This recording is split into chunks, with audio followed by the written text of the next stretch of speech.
เมนูปลาดุกทอดเลี้ยงปลาทอดแซ่บๆหอมๆปลาดุกนาบนปลาดุกเลี้ยงเลยพี่น้องไอ้ปลาดุกนารสชาติจะแตกต่างกับปลาดุกเลี้ยงรสชาติดีสำหรับปลาดุกนาระวังทอดปลาดุกทอดปลาเดี๋ยวกินปลาครับแกงเห็ดปวกพี่น้องเสื้อกินยังพี่น้องอันนี้เป็นเมนูปลาดุกทอดปลาดุกทอดปลาแกงเห็ดกินทอดกรอบๆหอมๆยั่ว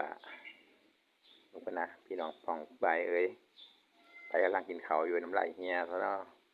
มันทอดปลาดุกเลี้ยงปลาดุกหน้าบนปลาดุกเลี้ยงก็เรียกกันละปลาดุกหน้า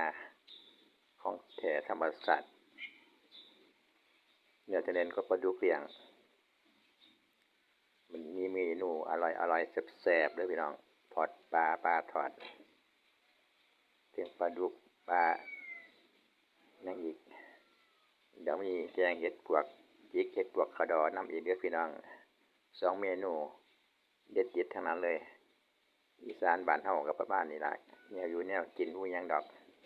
แกงเห็ดปวกกินเล่นๆซื่อๆหูยังมีหน่อยกินเห็ดปวกเล่นๆพี่น้องเอ้ยแล้วดูมันละว่าเห็ดปวกก็ได้เนาะเศร้าออกแล้วเข้าหน้าหนาวแล้วต่อไปเก็บปลามีตลอด